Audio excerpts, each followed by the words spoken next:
सलाम दोस्तों, आप देख रहे हैं हिंदुस्तानी मीडिया। मैं आपके साथ शाहिद कामरा। हमारे साथ मोबाइल से जुड़ी है प्रियंका यादव, जो बिहार से बाहर फिलहाल रह रही हैं। एक शादीशुदा महिला हैं। ये अपने परेशानी को लेकर हमारे साथ साझा करना चाह रही हैं ताकि इनके साथ इंसाफ हो सके। सबसे पहले स्वागत है प्रियंका जी आपका। आपका भी स्वागत है सर। क्या मामला है प्रियंका यादव जी, आप बताएं। सर मैं पहले बताना चाहती हूँ अपने बारे में। मेरा नाम प्रियंका यादव है। मेरे पति का नाम मनीष कुमार यादव है। मेरे ससुर जी का नाम श्री राम सुदेश यादव है।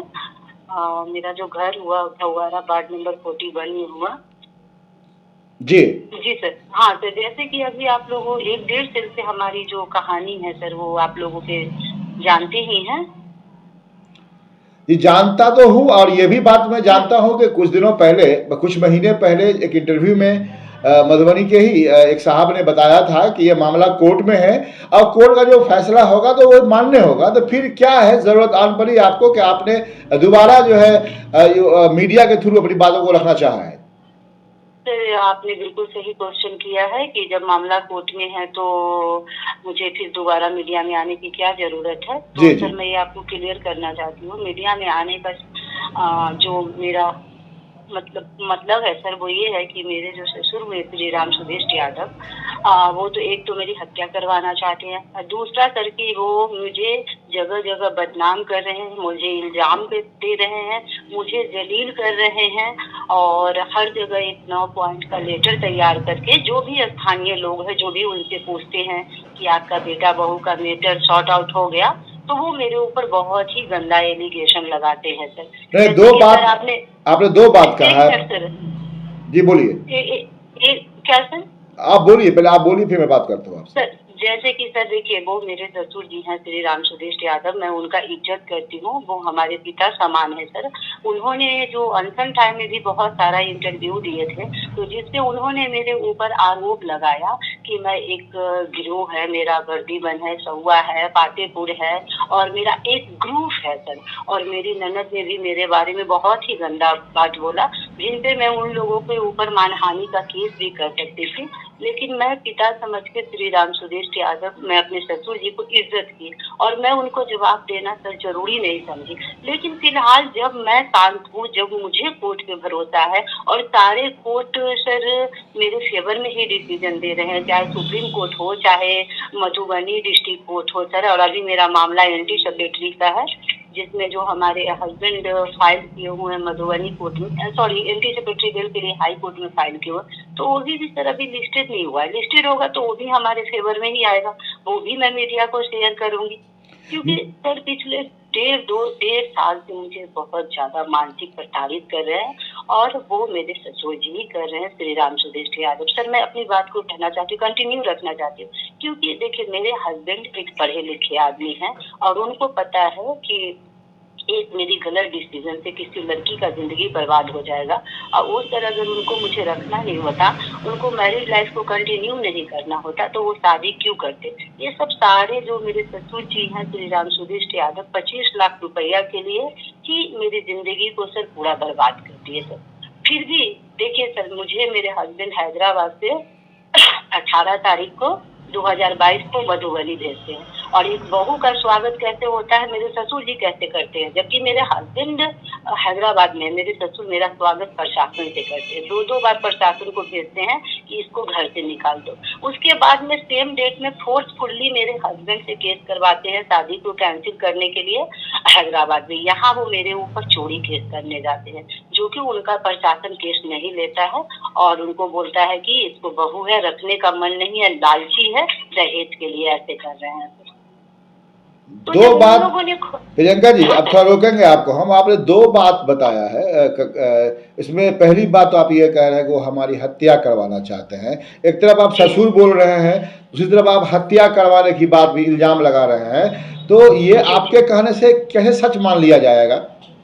सर मैं इसके लिए एविडेंस भी दे रही हूँ और बहुत ही जल्दी अगर नहीं इन सब चीजों को और अपनी जो भाषा को चेंज करेंगे सर, तो मैं उनके ऊपर ना मैं मानहानि का और जो मेरे ऊपर जो डिटेक्टिव रख के जो जांच करवाते हैं, मेरे नंबर को जांच निकलवाते हैं, सब मुझे सर पता चल गया है और सारे रिपोर्ट मेरे पास में आ गए। इनका 1-2 डिटेक्टिव भी पकड़ाया है सर, जहाँ मैं सीतामढ़ी में रहती थी वहाँ भी पकड़ाया है और इनका डिटेक्टिव हमारे घर पे भी पकड़ाया है, मेरे गांव के घर पे अच्छा, पकड़ाया है सर। दूसरी बात यह है कि आप ये कह रही हैं, हम्म। पहला इल्जाम तो आपका ये था, दूसरी बात आप ये कह रहे हैं कि वो आपको बदनाम करने के लिए अलग अलग जगह पे डॉक्यूमेंट्स या कागज है लिखित भेजते हैं वो, तो कोई हाँ जरूरी नहीं कि वही भेजते हो, उनके नाम से कोई भी दूसरा भेज रहा हो आपको। सर आप बिल्कुल सही मतलब क्वेश्चन किए हैं सर, उनके व्हाट्सएप से भेजा जाता है, लोग उनके स्क्रीनशॉट के साथ ही मुझे भेजते हैं। तो ये तो उनके लिए भी जरूरी है कि वो इस बात के लिए केयरफुल हो जाए। हो सकता है कोई फेक अकाउंट बना लिया हो, कोई आपको ब्लैकमेल कर रहा हो, लेकिन जिस तरीके से आप बात कर रही हैं, इज्जत से आप बात कर रही हैं, आदरणीय बात कर रही हैं, ससुर कह रही हैं, फिर तो मेरे समझ से ये परे है, इसलिए जरूरी है रामसुधीर जी के लिए भी कि वो भी इस बात की जांच करें क्या सच्चाई है। और क्या कहना चाहेंगे आप बताएं, अभी आपकी जिंदगी कैसी है बताइए? क्या सर? अभी आपकी जिंदगी कैसी चल रही है और क्या चाहते हैं उनसे आप? सर मेरी जिंदगी तो मेरे ससुर ननद देवर सब मिलके बर्बाद कर ही दिए है सर। मेरी जिंदगी में क्या चल रहा है सर, वो उनको भी पता है कि मेरी जिंदगी में क्या चल रहा है सर। मेरी तो पूरी लाइफ को उन लोगों ने पूरे फैमिली मिलके साजिश के तहत बर्बाद कर दिया है सर। तो आपने भी तो केस कर रखा है सर। मैं इस पे भी अपना बात रखना चाहती हूँ, क्योंकि मेरे जो ससुराल में मेरे ससुर जी है श्री राम सुदेश यादव, मेरे जो देवर है अमित कुमार, मेरी ननद है जो मनीषा उर्फ गुड़िया रानी, उसी के वजह से ये केस हुआ है सर। जब मैं अपने ससुराल में थी तो मेरे जो देवर है और जो मेरी बड़ी ननद है, वो लोग मेरे साथ में पहले मारपीट नहीं करने आते थे और मैं फर्स्ट टाइम अपनी ननद मनीषा उर्फ गुड़िया रानी से मिली थी और मैं एक्सेप्ट नहीं थी की थी कि मेरी जो ननद है इस तरह की होगी, मेरे हस्बैंड की बहन है। मैं उसको देख ही रही थी सर और वो मुझे आके पूरा पटक पटक के मार करने लगी। इसी बीच में सर महिला मंच आई, प्रियंका मैम जो प्रियंका झा है, और ये सब बीच करके सर केस हुआ। मैं तो कभी केस अभी भी मैं चाहती सर, तो अगर मैं गलत होती तो मैं सबसे पहले जिस तरह से मुझे शादी के 8 दिन से भगा दिया गया, मैं सबसे पहले इनके ऊपर मेंटेनेंस करती सर। और उसके बाद में भी सर बहुत सारे केस है मेरे ऊपर में, जिस ससुर जी मुझे चिल्ला के ऑन मीडिया गाली दिए हैं, वो क्या बोलते हैं सर अनशन टाइम में, तो मैं क्या उनपे मानहानि का केस नहीं कर सकती हूँ सर? मैं एक अच्छे घर से हूँ, संपन्न परिवार से हूँ, मैं पढ़ी लिखी हूँ और तब मेरे ऊपर आरोप लगा रहे हैं। ऐसे तो सर मैं घर में जाती हूँ तो ये मुझे रहने नहीं देते, बोलते हैं कि बेटा को लेके आओ तो मैं तुम्हें बहू एक्सेप्ट करूंगा। लेकिन मेरे हस्बैंड सर कहीं पे भी मेरा कोई शिकायत नहीं करते हैं, मेरा हस्बैंड कहीं पे भी कुछ नहीं बोलते हैं, लेकिन ससुर चाहे प्रशासन में हो सर, चाहे लोकल हो, सोसाइटी के जो भी रिस्पेक्टेड पर्सन हो, उनसे भी सर सब जगह ना मेरे से सर मैं क्या बोलूँ सर, मेरे बारे में बोलते हैं ना कि पैसे भरे, मैं इसलिए नहीं रखता हूँ। तो इतनी बड़ी है सर। आप बिहार में हैं अभी या बिहार से बाहर आप हैं? सर अगर मैं अभी बिहार में होती तो सर मैं मधुबनी अपने घर के सामने आके ना मैं मीडिया ट्राई, यही बात मैं आपसे कहना चाह रहा था, यही बात मैं कहना चाह रहा था। क्योंकि मैंने अपने ससुर श्री राम सुदेश यादव जी को पिछले 1.5 साल से मैं सिर्फ सुनी हूँ सर, और ज्यादा सुनना भी क्या होता है ना सर कि अपने आप को मार देना होता है। वो मुझे मेंटली इस तरह से टॉर्चर कर रहे हैं, इस तरह से टॉर्चर कर रहे हैं कि मेरा जब हस्बैंड वाइफ का मामला है, मेरा हस्बैंड चुप है, मेरा हस्बैंड मुझे कुछ नहीं बोलता है।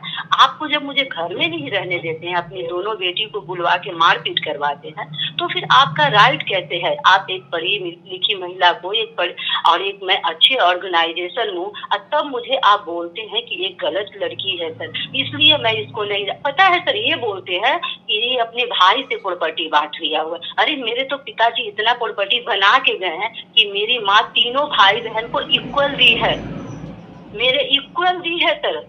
अच्छा। और इसके बाद में मैं खुद एक संपन्न परिवार से हूँ और हम लोग तो सर कहते हैं ना कि हम क्या ही बोलूं मैं सर। मधुबनी प्रशासन के बारे में तो आपको पता ही है कैसा है सर, मधुबनी समाज सर कैसे हैं आपको पता ही है सर। मेरे ससुर क्या बोलते हैं श्री राम सुदेश यादव की हर राजद के नेता के घर में ये जाती है और सबसे हेल्प मांगती है, और कुछ ऐसे लोग हैं जो इसको पैसे देते हैं सर। मधुबनी के लोग कोई मेरा चाय पिए होंगे, किसी ने मेरा चाय नहीं पिलाया है। और मैं खुद एक अच्छे परिवार से हूँ सर। कुछ दिन तक मेरे फैमिली मेरा सपोर्ट नहीं किए थे क्योंकि मैंने लव मैरिज किया था, लेकिन अब मेरी फैमिली का मेरा फुल सपोर्ट है सर। अभी मेरे जितने भी केस है मेरे सब जीजाजी और भैया देख रहे हैं। अच्छे प्रियंका जी, बात तो इतनी अब रखेंगे वो काफ़ी लंबी होगी। मुझे अब एक चीज़ बताइए शॉर्ट में कि आपको कोर्ट पर भरोसा है?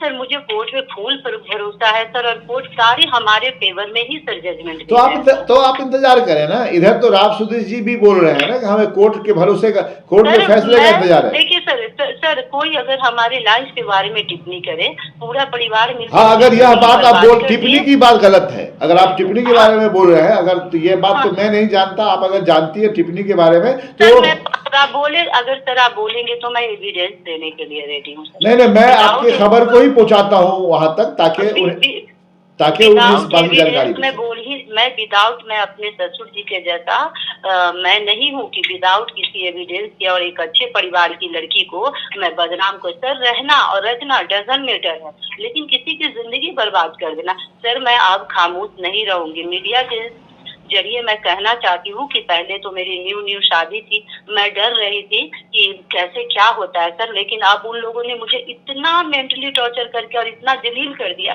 कि अब मेरे खोने के लिए मेरे पास में सर कुछ नहीं बचा हुआ है। तो मतलब अब आप चाह रहे हैं कि जिस तरीके से आपको परेशान किया जा रहा है तो आप भी अपनी बातों को रखकर उन्हें परेशान करें? मैं परेशान नहीं करूंगी सर, मैं उनसे अपना राइट लेके रहूंगी। आप इंसाफ चाहती हैं? आप इंसाफ चाहती हैं? 20 सर बहुत इंसाफ चाहती हूँ। 1.5 साल से मेरे ससुर जी मुझे घूम घूम के गाली बक रहे हैं, फ्रॉड है, 2 नंबर है। कुछ दिन पहले मेरे ऊपर आरोप लगाया सर कि 2 करोड़ की डिमांड करे। मैं अपने ससुर जी श्री राम सुदेश यादव से ये पूछना चाहती हूँ एक बेटी होने के नाते कि क्या पापा जी आपके 2 करोड़ का प्रॉपर्टी है जो आप मुझे 2 करोड़ देंगे? कानून भी सर अगर उसका हस्बैंड नहीं रखता है तो हम डाइवोर्स के थ्रू भी आते हैं सर। तो एक जो उसका प्रॉपर्टी है, उसकी सैलरी है, उसी के अकॉर्डिंग उसकी वाइफ को भी पूरे यापन करने के लिए पैसा देता है। चलिए हमारी ये 2 करोड़ की बात करते हैं सर। 2 करोड़ अगर पूरी प्रॉपर्टी भी सेल कर देंगे ना तो इनके पास नहीं होगा सर। जहाँ तक मैं जानती हूँ उस घर को, मैं आज से उस घर को नहीं जानती सर, मैं 5 साल से उस घर को जानती हूँ। अगर सर मैं गलत होती ना तो 1.5 साल से इन लोगों के साथ में बराबरी में ना एक बिना पिता की बेटी ना मैं मुकाबला नहीं करती सर। मधुबनी कोर्ट ने भी हमारे फेवर दिया, सुप्रीम कोर्ट ने भी दिया, तो क्या लगता है कि हाई कोर्ट हमारे फेवर में नहीं देगा? ठीक है प्रियंका जी, मैं चाहता हूं कि इसको अब ख़त्म किया जाए। मेरी कोशिश होगी कि आपकी जो ये वीडियो है, ये वीडियो उन तक पहुंचे ताकि आपके। सर मैं लास्ट में एक चीज और आपको कहना चाहती हूँ कि जो भी सर देखिए जो भी मीडिया है, अगर मैं जो भी एविडेंस दे रही हूँ आप मेरे एविडेंस के अकॉर्डिंग ही मेरा हेडलाइंस बनाए और अकॉर्डिंग के थ्रू ही मेरी बात को रखा जाए सर। ऐसे नहीं है सर कि हाँ मेरे ससुर जी लोकल है, राजनीतिक प्रेशर है, नहीं ऐसी कोई बात नहीं ना। जो आप कहना चाह रहे हैं प्रियंका जी, आप जो कहना चाह रही हैं, मेरी न आपसे जान है न पहचान है। आपने अपने दर्द को रखा है, अपने पीड़ा को रखा है। आप अगर सही हैं तो ये खबर हूबहू चलेगी। मुझे ना कोई आपसे कोई लालच है। बिल्कुल सही हूँ और जितनी भी मैं बात कही हूँ, अगर आपके ऊपर सर कोई प्रेशर आता है या आपके ऊपर कोई दबाव आता है कि आपने ऐसा न्यूज चलाया, आप मुझे एविडेंस मांगिए सर, मैं आपको एविडेंस व्हाट्सएप के थ्रू मैं दूंगी। और जो मेरे ससुर जी कारनामा कर रहे हैं 9 पॉइंट का लेटर बना के, जो मेरे बारे में जहाँ जहाँ बोल रहे हैं, इनका ऑडियो रिकॉर्डिंग है मेरे पास में कि लड़की पेशेवर है, मैं इसलिए नहीं रखता हूँ। 2-3 लड़कों के साथ ये कांड किया, मैं इसलिए नहीं रखता हूँ। तो मैं उनको अभी भी एक बेटी होने के नाते मैं उनको कहना चाहती हूँ कि अगर अभी भी वो अपने जुबान को नहीं रोके तो फिर मेरा तो सब कुछ छीन लिए सर। मेरा तो पति भी छीन लिए, मेरा तो बच्चा भी छीन लिए, मेरी शादी को भी बर्बाद कर दिए। अब उनके पास में ना मुझसे छीनने के लिए कुछ नहीं है, लेकिन हाँ उनका कुछ है जो मैं अभी भी छीन सकती हूँ। ठीक है, तो मेरा सब छीन लिया। ठीक है प्रियंका जी, हमारी कोशिश होगी कि आपकी बातों को हूबहू रखी जाए। हाँ सर, मैं भी आपको धन्यवाद देती हूँ कि आपने मुझे अपना इतना कीमती टाइम दिया और अब मेरी बातों को आप अच्छे से सर रखिए मीडिया पे, ताकि और हम मेरी बात सब सुन सके सर, सबके सामने सच्चाई आ सके। ठीक है, बहुत बहुत धन्यवाद आपका। ठीक है सर, ओके।